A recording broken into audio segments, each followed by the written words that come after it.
How's it going, guys? This is Joe with Busted Knuckle Performance. This will be part 10 of the Ocean City build. I'm starting to wrap some things up, so here's a couple things that I'm working on right now. I'll show you. First thing is I got to move this transmission cross member back just a little bit. It just has a couple bolts on it that I'll be removing, and then I'll be able to slide it back and drill new holes. It's off a tiny bit. So there's the hole for the original one, and this one sits like right on the lip, so it's not much. It has to come back. And what that'll do is that'll help line up the transmission. I was lucky enough where I don't even have to have a custom drive shaft made. This is actually the yoke out of the Turbo 400. So this 4L80E came with the slip yoke. It slides in and out with the suspension travel. This one here is a fixed mounted position. So the TH400 and the 4L80E use the same tail shafts. So I went ahead and put this one on there. That's my rebuilt 4L80E that I rebuilt. You can see parts of that in the other videos. But yeah, the custom drive shaft, I got pretty lucky. These are slotted here. This is the carrier bearing for the drive shaft, because the drive shaft's super long on this truck. So just due to the fact that it's an 8-foot bed crew cab.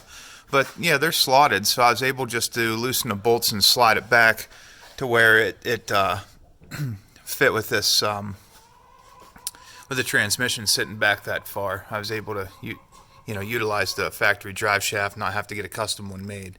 So that was a good thing.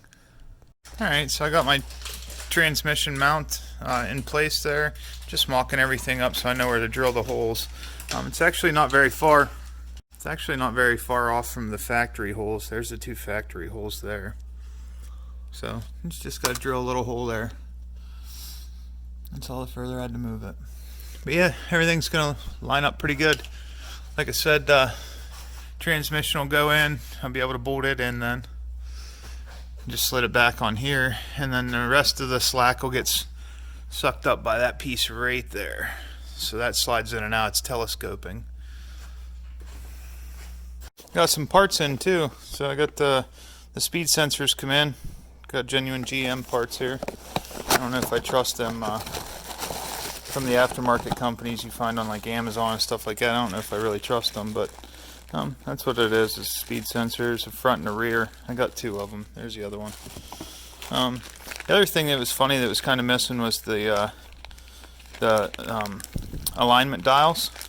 They go in the back of the engine block, and that's what the transmission goes to.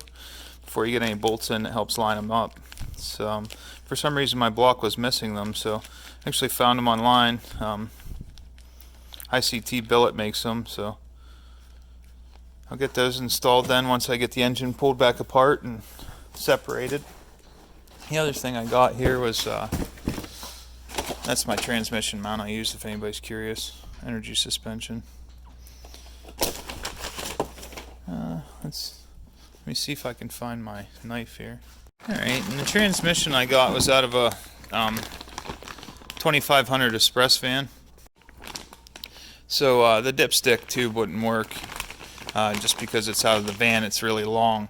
So I ended up ordering a new locking transmission dipstick for a 4L80E. It wasn't too badly priced. Yeah, see, 4L8E says. Wasn't too badly priced. I think it was $50, and it got here in 2 days, so that's not bad. When I pull everything out to put the torque converter and stuff in and them sensors, I'll be installing that before I drop the engine back in. So a couple other parts I got here. This is the G Plus Performance for the transmission. I didn't want to run the steel lines into the radiator. I figured I was going to go the transmission cooler this time. So I got this transmission cooler. It's 10 AN fittings at the bottom. It has a fan that goes with it, but this is just an oil cooler there. I'll show you the fan then. This is the torque converter I'm going to be running here. It's just a 12-inch torque converter. It's a 2400 to 2700 stall. It's a lockup capable converter, so at a certain gear the torque converter will lock. And you can set that through the computer here. So this is the torque converter I'm going to be installing. It's just a Summit brand.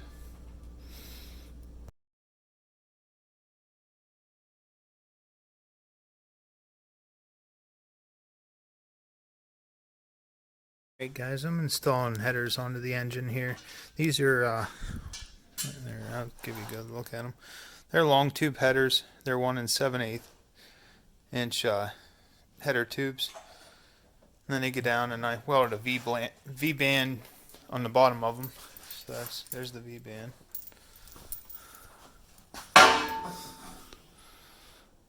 So, yeah, they're stainless steel. These are Speed Engineering headers. So I'm just getting them on there. They fit nice into the truck here. They're actually designed for the square body, so they did a really good job on them. Alright, so I'm getting the front walkway on the truck here. I got my Dodge wheels on my Chevy. I had to put a 2-inch wheel spacer in the back. I thought it brought it out nicely into the fender well. Still be tucked in underneath there. Give it a good turning radius. I'm lowering the front of the truck yet. This is just factory spring height there. So it'll lower down. It'll look a lot better then. Yep, I got the headers on it now. So they're all bolted in and tight. I have to order spark plug wires yet. That way they don't melt the spark plug wires off the headers. I'll get some heat shield for them too. Yeah, so far that's all the further I am. I have a water pump. It should be in this week. Starter should be in this week, and an alternator. And then I'm going to throw the wiring harness in it and get started with that. This is the progress I've made so far. Another thing to show you, I got the brake lines ran for the rear diff there. Up and over and right to the other side. I was able to use a 2002 Chevy 2500. Rear brake line there went right into the factory one. This truck's new enough where it's like metric, so a lot of the fittings and stuff, they actually fit right into each other and tighten down. So that was nice. That was a nice little surprise. The last one I did, they didn't line up. I had to replace all the fittings. I still have to pull the axles out and do the backing plates on the rear end yet, and then I'll reseal that. You can see it's leaking right now. I took the cover off, drained the oil, so whatever's left in there is what's just kind of dripping out slowly as the truck sits here. But the rear end's already lowered. You've probably seen that in a previous video, but I already have it lowered down and removed leaves out of it. So what we can do is, when the bed gets set down on this, it's going to push it down pretty hard, because the beds are heavy on these trucks. So I'm going to have to take quite a bit out of the front. I know it looks like a lot right now, but in all reality, you know, it's probably, I don't know, 3 inches. If I take 3 inches out of the front, it'll set down nice. It'll look perfect. But there she is, guys. Moving forward, slow steps, progress. That's what I'm going to be using for the truck. This is out of a Chevy Trailblazer. It's a floor shifter. They had like big columns in the middle. A friend of mine had it. He was actually junking the vehicle, so I told him about grabbing this and the cable out of it for the truck. I know they make adapter kits to use the column one. I heard mixed reviews on them. Not really sure. I just think it'd be cool to have a floor shifter with a big lever push in. But this has a solenoid in it. Like, I'll have to figure out which wire I hook up to pull that solenoid back, because without it you can't actually push this button in. Once this solenoid's in, you can push the button in. Let me show you real quick. I just got to figure out, there's a button here I got to push in order to push down on the actual gear selector that allows you to move it. So I don't know if I can just hook that up to a momentary switch, push it in, and once it's out, I don't need it again. So I put it back into park. So I'm going to mess around with this for a little bit, see if I can get it mounted up as a floor shifter in the truck, put a big lever on top of it, so then it'll be pretty neat instead of having to use the column. So we'll get that all figured out and whatnot. But that's the plan for the shifter in the truck. So that's just letting you know the progress that's going on. Stay tuned, guys. I'm going to have more videos coming out. This weekend was kind of uneventful. I was, had some other obligations I had to go do, so it's hard to work in the garage and put in actual time when you have other things to do. So this video might be a little short, but there's actually a lot of stuff in it. Like I put the front walkaway on, like that's kind of a pain in the butt. I could have videotaped that and should have did a time lapse, but maybe the next time I'll do a time lapse on something for you guys to see exactly the whole process. It's not too actually rough to put one of these on. There's like probably like 8 bolts total. 8 bolt nuts, I should say, because some of them are nuts. But yeah, it's not too difficult. But yeah, then I can put the grill and the radiator and everything in there. So I can show you all of that then. Thanks for watching Busted Knuckle Performance. Hit that like button, comment, subscribe to the channel if you want to see more videos. Thank you.